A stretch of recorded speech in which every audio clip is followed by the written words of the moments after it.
हर हर महादेव दोस्तों, जय माँ गायत्री। हमारे चैनल शिव गायत्री महातंत्र पर आप सभी दोस्तों का, आप सभी साधकों का एक बार फिर से हार्दिक स्वागत। नव दुर्गा कथा एवं साधना श्रृंखला में आज हम आ पहुंचे हैं 8वें भाग पर।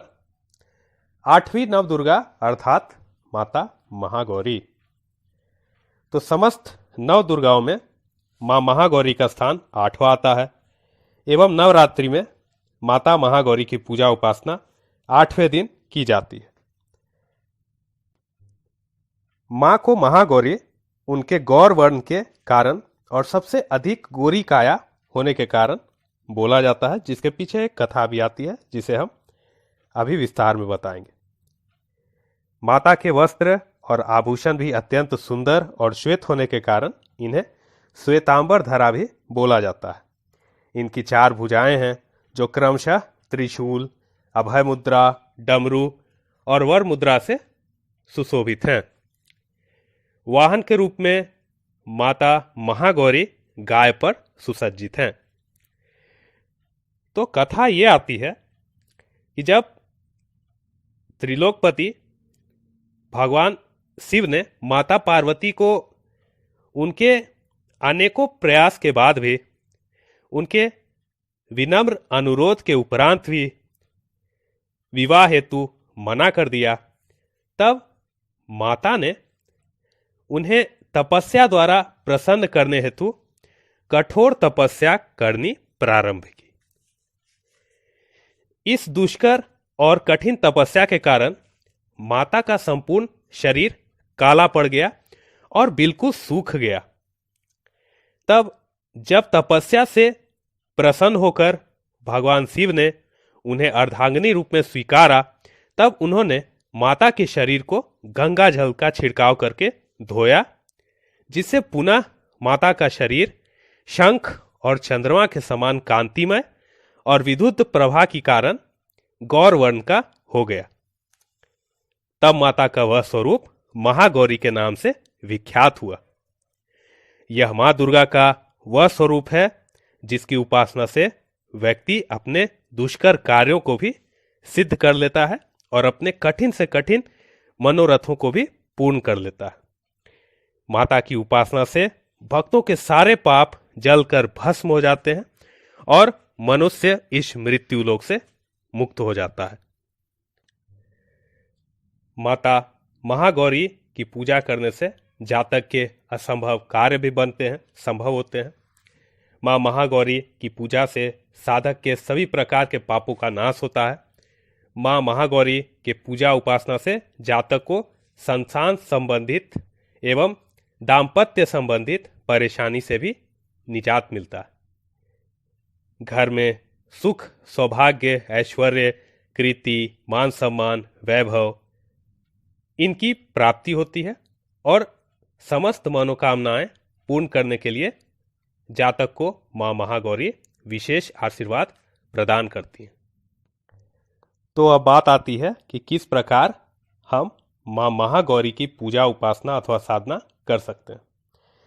तो माता महागौरी की भक्ति रूपी उपासना कोई भी कर सकता है, परंतु इनकी साधना हेतु सर्वप्रथम 1.25 लाख इष्ट मंत्र, गुरु मंत्र अथवा शिव मंत्र का जप साधक अथवा भक्त को अवश्य कर लेना चाहिए।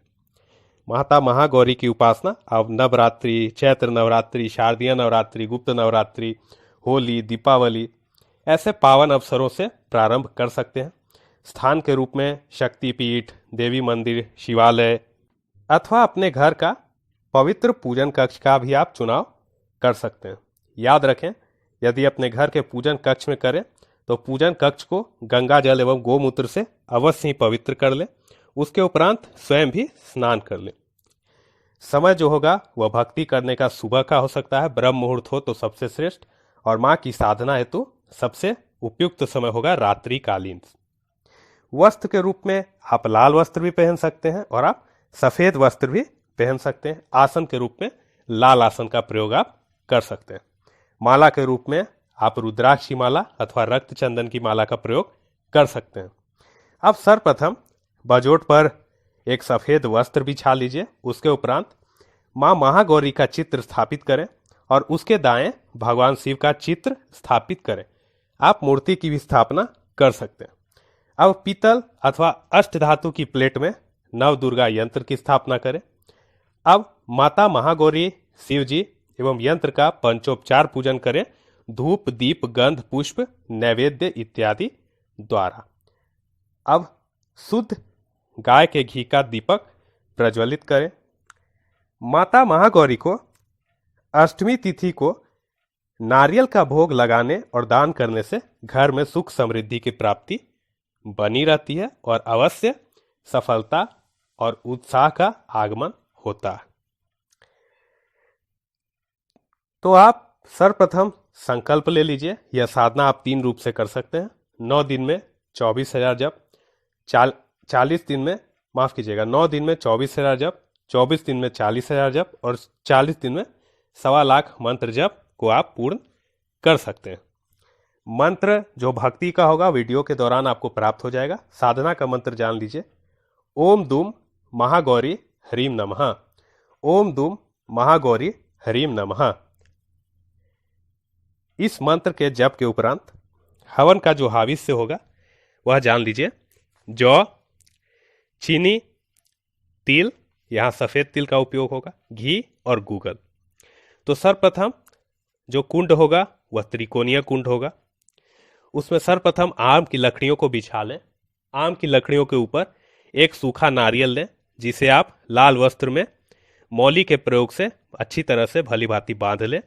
उसके ऊपर एक पूड़ी रखें और पूड़ी में थोड़ी सी खीर रखें। यह माता महागौरी की जो गणाएं हैं, सेविकाएं हैं, उनका भोग होगा।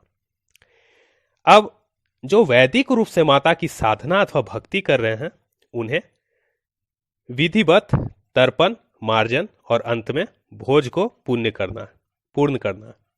साथ ही साथ जो व्यक्ति साधना रूपी कर रहे हैं, उन्हें भी जप और हवन के बाद ब्राह्मण भोजन अथवा समाज के विभिन्न 9 प्रकार की कन्याओं को अवश्य भोजन कराना है। आप साधना करें या भक्ति करें, आपकी साधना अथवा भक्ति पूर्ण हो जाने के उपरांत आपको समाज की 9 विभिन्न कन्याओं को भोजन अवश्य कराना है। आप ब्राह्मण भोज भी करा सकते हैं।